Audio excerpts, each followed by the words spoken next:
नमस्कार, KTV news में आपका स्वागत है। मैं हूं स्तुति और आइए एक नजर डालते हैं शहर की प्रमुख सुर्खियों पर। चौक थाने की पुलिस ने छापेमारी कर एक अभियुक्त को 5.5 लाख की प्रतिबंधित चाइनीज मांझे के साथ किया गिरफ्तार।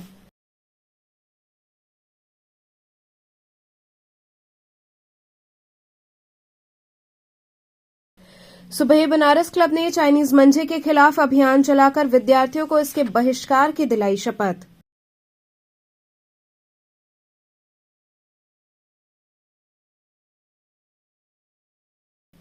नगर निगम की ओर से ठंड को देखते हुए रैन बसेरे की गई उत्तम व्यवस्था।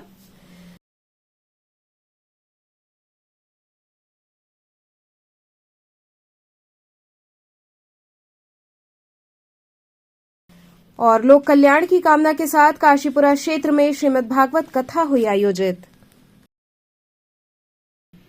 और अब खबरें विस्तार से। चौक थाने की पुलिस ने छापेमारी कर एक अभियुक्त को 5.5 लाख के प्रतिबंधित चाइनीज मंझे के साथ गिरफ्तार किया।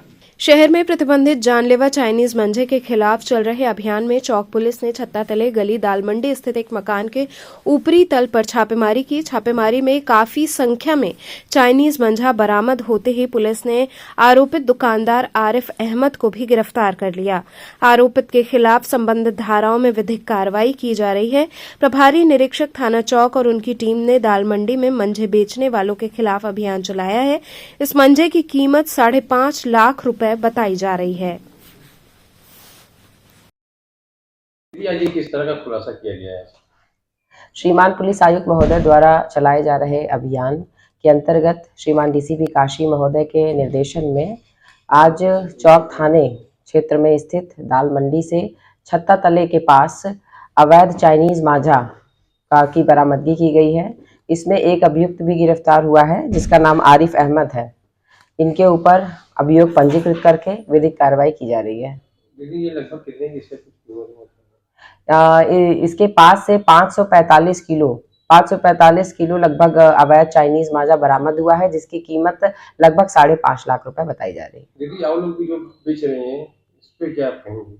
अभी पुलिस की तरफ से लगातार छापेमारी चल रही है और जो भी लोग इस काम में संलिप्त है उनके ऊपर विधिक कार्रवाई की जाएगी। सुबह बनारस क्लब ने चाइनीज मंझे के खिलाफ अभियान चलाकर विद्यार्थियों को इसके बहिष्कार की शपथ दिलाई। श्री स्वामी नारायण मंदिर के महंत संत स्वामी प्रेम स्वरूप दास के आह्वान पर सामाजिक संस्था सुबह बनारस क्लब के बैनर तले संस्था के अध्यक्ष मुकेश जायसवाल, कॉलेज के प्रधानाचार्य डॉक्टर अखिलेंद्र त्रिपाठी, उपाध्यक्ष अनिल केसरी के नेतृत्व में सूर्या स्थित सरस्वती इंटरमीडिएट कॉलेज के परिसर में छात्राओं के बीच हाथों में बैनर व पतंग लेकर अपने अपने भाइयों और आसपास के पड़ोसियों को प्रतिबंधित चाइनीज मांझे से पतंग न उड़ाने की अपील के साथ जागरूक करने हेतु एक जन जागरूकता अभियान चलाया गया। इस दौरान संस्था अध्यक्ष मुकेश जायसवाल ने कहा कि पतंग उड़ाने का शौक सदियों से चला आ रहा है, लेकिन वही शौक जब जानलेवा बन जाए, जिसके कारण इंसान तो इंसान बेजुबान निरीह पशु पक्षी इसके मकड़ जाल में फंसकर अपनी प्राण को त्यागते हैं, यह अपराध की श्रेणी में आता है। शासन प्रशासन वक्त वक्त पर इसके खिलाफ कार्रवाई करती रहती है। पतंग के शौकीनों से विनम्र अपील है कि जनहित में मानवता को देखते हुए विदेशी मांझे का परित्याग कर अपने शौक को स्वदेशी मांझे से पूरा करें। यात्रियों की न्यायालय के द्वारा रोक के आदेश के बावजूद धड़ल्ले से बिक रहे प्रतिबंधित मांझे का खतरा इंसानों के साथ बेजुबान पशु पक्षियों के ऊपर साल के 12 महीने मंडराता रहता है। कई अनगिनत घटनाएं हो चुकी हैं, जिसमें मासूम बच्चे, युवक, वृद्ध की मौतें हो चुकी हैं। घायलों की गिनती नहीं है। वहीं इस दौरान कार्यक्रम में प्रमुख रूप से कमलेश सिंह, गणेश सिंह, श्यामदास गुजराती, ललित गुजराती, बीडी टकसाली सहित सैकड़ों छात्र छात्राएं शामिल रहे। मकर संक्रांति का पर्व आ चुका है, जिसको देखते हुए हालांकि 12 महीने साल के यहाँ पर जो है वाराणसी में पतंग उड़ता है, लेकिन मकर संक्रांति के पर्व को देखते हुए पतंगों का जोर ज्यादा बढ़ जाता है। लेकिन बच्चे ये नहीं जानते ये चाइनीज मंझा का जो यूज कर रहे हैं उससे कितने लोगों का जान जा चुका है। उसको देखते हुए हम लोग आज सामाजिक संस्था सुबह बनारस क्लब के बैनर तले सूर्या स्थित सरस्वती इंटरमीडिएट कॉलेज के परिसर में सभी छात्राओं को मछोद्री स्थित स्वामी नारायण मंदिर के महंत स्वामी प्रेम स्वरूप दास जी की अपील पर यह शपथ दिलाने आए हैं कि वह पतंग उड़ाए, पतंग का शौक पूरा करे, लेकिन चाइनीज मंजे का बहिष्कार करे, क्योंकि यह लोगों का नित्य प्रतिदिन जान लेने पर आमदा है। अपने शौक को यह देसी मंजे से पूरा करे। नगर निगम की ओर से ठंड को देखते हुए रैन बसेरों की उत्तम व्यवस्था की गई। कड़ाके की ठंड को देखते हुए नगर निगम वाराणसी द्वारा निराश्रित और बेघर व्यक्तियों के ठहरने के लिए निःशुल्क रैन बसेरा कोतवाली स्थित टाउन हॉल में लगाया गया है, जिसमें अलाव, बिस्तर, कंबल, पानी, प्रकाश एवं शौचालय की उचित व्यवस्थाएं की गई हैं। काफी साफ सफाई और आकर्षित करने वाला ये रैन बसेरा बनाया गया है, जिसमें की केयरटेकर शुभम केशरी ने बताया कि जो भी यहाँ दूर दराज से लोग आते हैं उनसे आधार कार्ड व सारी जांच पड़ताल करके यहां शरण दी जाती है, जिससे किसी प्रकार की सुविधा में कमी न होने पाए। रैन बसेरा में नए बिस्तर, कंबल, रजाई लगाए गए हैं। प्रतिदिन इसमें साफ सफाई की व्यवस्था की गई है, जिससे दूर दराज से आए लोगों को किसी प्रकार की दिक्कत न हो। सरकार की ये योजना पूरे नगर में जगह जगह की गई है, जिससे आने वाले कुंभ मेले में भी दर्शनार्थियों को इसका लाभ मिल सके। खिचड़ी पर्व भी नजदीक है, शहर में भीड़ आती है। लोगों को इस रैन बसेरे से काफी लाभ मिलेगा, क्योंकि नगर में सभी गेस्ट हाउस, होटल फुल चल रहे हैं। यही मात्र लोगों का सहारा है। शुभम जी, किस तरह की व्यवस्थाएं इस कड़कड़ाते ठंड में की गई है?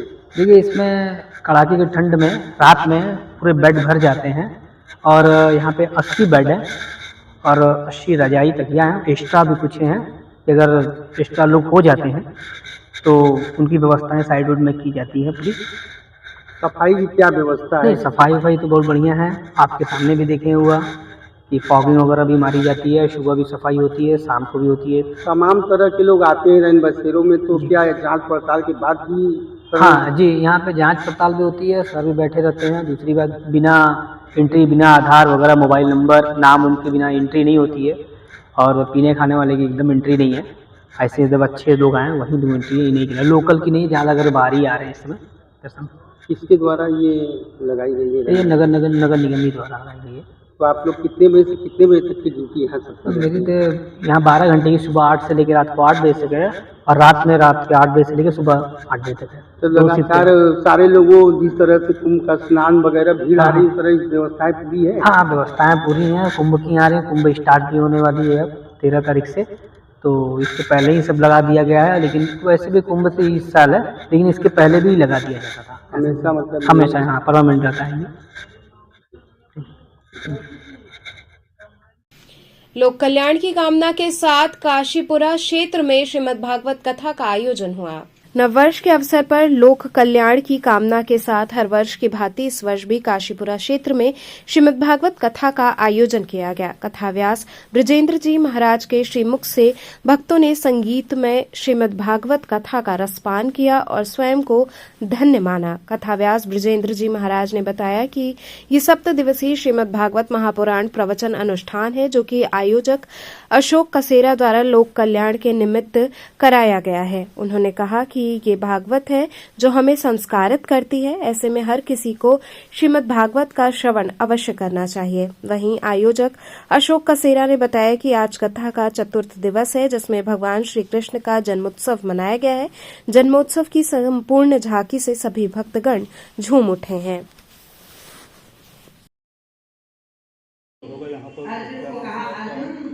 इस कलिकाल में ये सामने आ चुका है, धर्म कर देगा, लेकिन जब तक पुनः माता की और भगवान का चीज निकलकर भागवत में समाहित हो जाए। मानो भागवत से ही भगवान ने अवतार लिया और भागवत देव गजानन हर घर में है विराजे।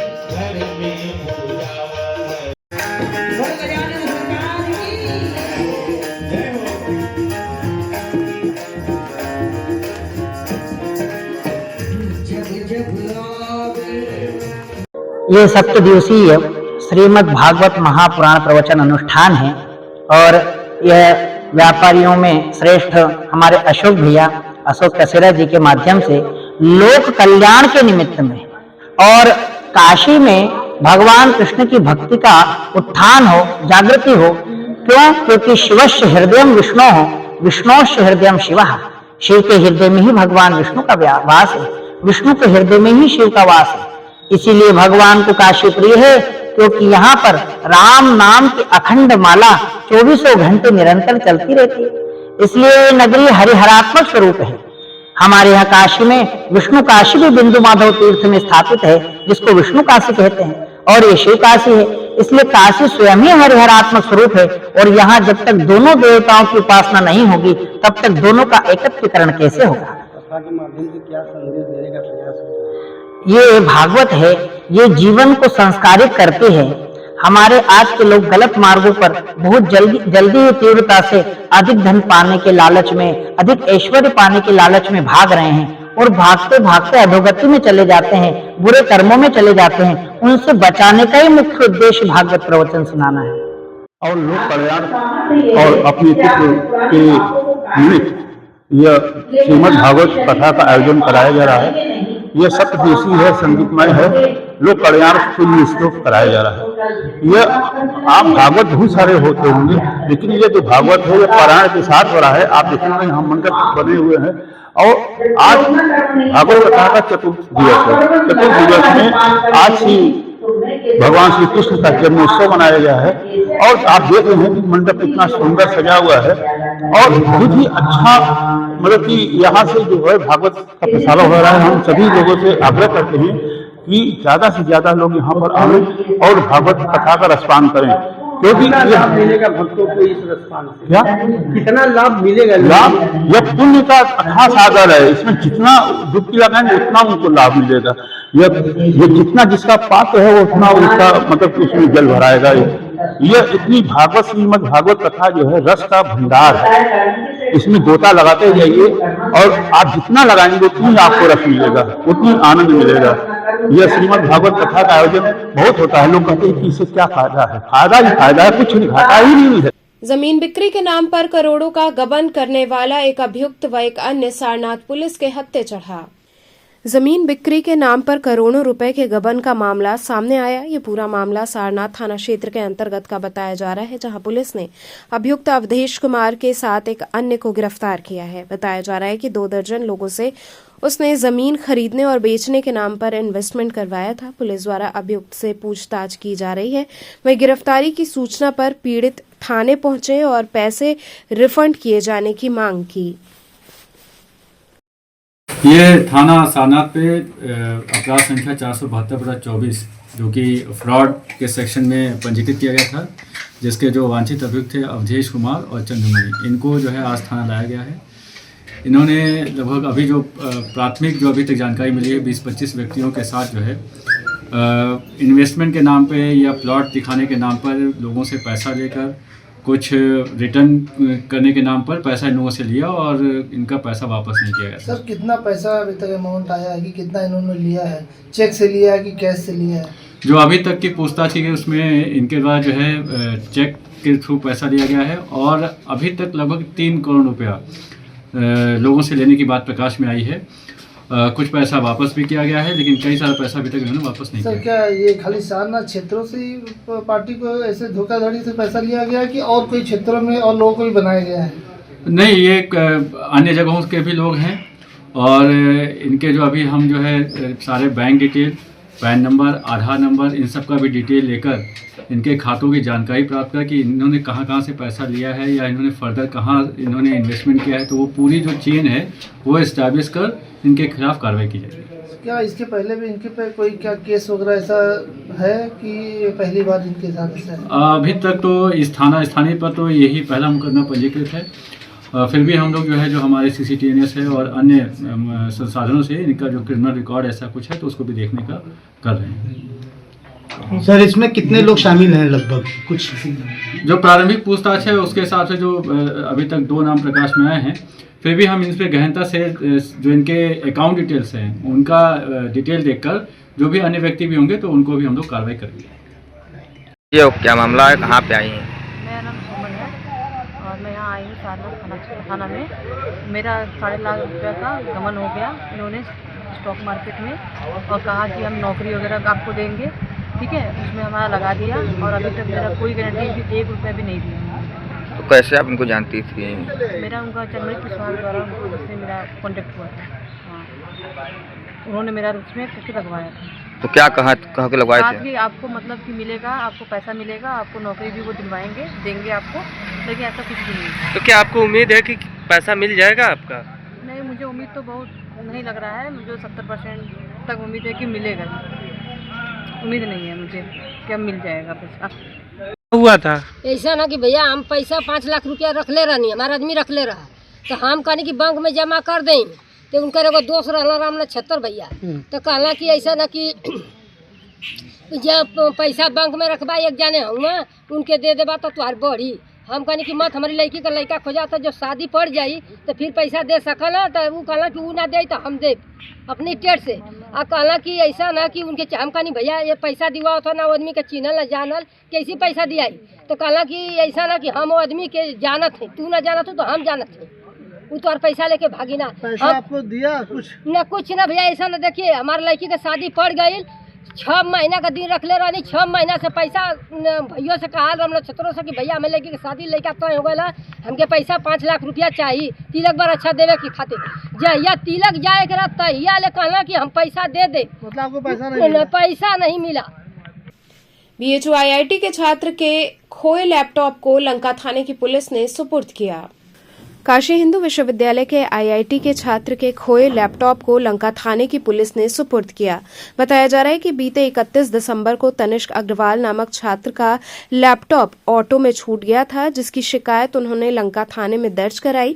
लंका थाना अध्यक्ष शिवाकांत मिश्रा ने तत्परता से कमांड सेंटर से फुटेज निकलवाई और उस ऑटो का पता लगाया। इसके बाद लंका थाना अध्यक्ष ने संकटमोचन चौकी पर तनिष्क को बुलाकर उनके खोए हुए लैपटॉप को सुपुर्द किया। छात्र ने लंका पुलिस के कार्य की प्रशंसा करते हुए उन्हें धन्यवाद दिया। भैया थोड़ा सा हल्का बस बस बस। और मेरा ये जो लैपटॉप है ये अभी ऑटो में रह गया था 31 दिसंबर को, और पुलिस के अतिक प्रयास से ये मेरे को अभी प्राप्त हुआ है 2 तारीख को। कहाँ की पुलिस रही, क्या रहा, पूरा थोड़ा सा विवरण जो है कहा तो मतलब लंका थाने पे मैंने रिपोर्ट करवाई थी, और कमांड सेंटर में जो है उनकी वजह से मिला है। किस दिन आपका लैपटॉप छूटा था? 31 दिसंबर को। 30 दिसंबर को? हाँ, ट्रेन। आपने कंप्लेन कहाँ की थी? कंप्लेन मैंने लंका थाने की थी। कितने दिनों बाद में आपको आपका? 2 दिन बाद हो गए, आज 2 तारीख हो गई है। अच्छा, क्या कहेंगे पुलिस की इस कार्यशैली को लेकर? पुलिस का बहुत बहुत धन्यवाद। लंका थाना अध्यक्ष को लंका थाना अध्यक्ष को बहुत धन्यवाद, अथक प्रयास है, बहुत धन्यवाद। एडवोकेट शैलेंद्र पांडे जेल के भ्रष्टाचार के वीडियो के साथ मीडिया से रूबरू हुए। आज हम लोगों ने जिला जेल में हो रहे भ्रष्टाचार के मामले को लेकर के, जिसके संदर्भ में 23 नवंबर को हमारे द्वारा पत्र दिया गया था, और उस पत्र पर यही जांच का आदेश हुआ कि उसी व्यक्ति को जांच का आदेश दे दिया गया जिसके खिलाफ हमने शिकायत की थी। तो अपने पूरे विषय के साक्ष्य को लेकर के उसकी पुष्टि करने के लिए जो भी आरोप हमारे द्वारा लगाए गए थे, उस पूरे विषय की जानकारी देने के लिए आज ये पत्रकार वार्ता बुलाई गई है। वहां पे खुलेआम नशाखोरी, वहां कैंटीन चलाई जा रही है, खुलेआम मादक पदार्थ बेचे जा रहे हैं, गांजा बेचा जा रहा है, और उसके बाद बैठकी के नाम पर वसूली हो रही है, गारद के नाम पर वसूली हो रही है। कोई व्यक्ति अगर बीमार होता है, अगर वो कहता है कि मुझे BHU दिखाना है, तो जब तक वो पैसा न दे दे तब तक उसको जो है वहां भेजा नहीं जाता है। और वहां पे जो राइटर्स रखे जा रहे हैं, सभी सजा आपका कैदी रखे गए हैं, जिनको सेंट्रल जेल में होना चाहिए, वो खुलेआम वसूली करते हैं। वहां हर एक डायरेक्ट में इस तरह का इस्तेमाल किया जा रहा है। खुलेआम जो दाल खिलाई जाती है, जो सब्जी खिलाई जाती है, इसमें न नमक का पता होता है, न मसाले का पता होता है। जो पैसा सरकार एक बंदी के ऊपर 20 से 22 हजार रुपए लगभग महीने उनके स्वास्थ्य के लिए, सुरक्षा के लिए खर्च करती है, लेकिन उसका 10% भी उन बंदियों को उनका हक नहीं मिल पा रहा है। ह्यूमन राइट के वायलेशन के खिलाफ इस विषय को आज हम लोग ने बताने के लिए आप सब लोग वार्ता कर रहे हैं। कैसे आप कह सकते हैं इन बातों को? आपके पास क्या प्रूफ है? मेरे पास प्रूफ है, मैं अभी दूंगा। मेरे पास साक्ष्य है, वहां अंदर मोबाइल्स भी चलाई जा रही हैं जो बड़े बड़े रसूखदार कैदी हैं, और वहां के क्या कैसे भ्रष्टाचार है हम वीडियो के माध्यम से आपको देंगे। तो चलते चलते पुनः एक नजर डालते हैं शहर की प्रमुख सुर्खियों पर। चौक थाने की पुलिस ने छापेमारी कर एक अभियुक्त को 5.5 लाख की प्रतिबंधित चाइनीज मांझे के साथ किया गिरफ्तार।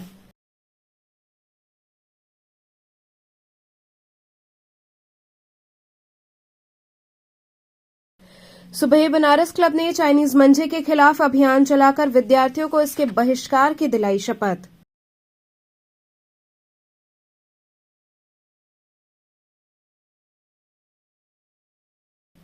नगर निगम की ओर से ठंड को देखते हुए रैन बसेरे की गई उत्तम व्यवस्था।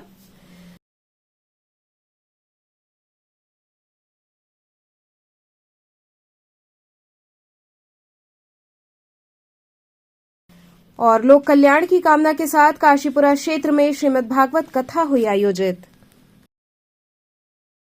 तो थे आज के समाचार, कल फिर होगी मुलाकात, तब तक के लिए नमस्कार।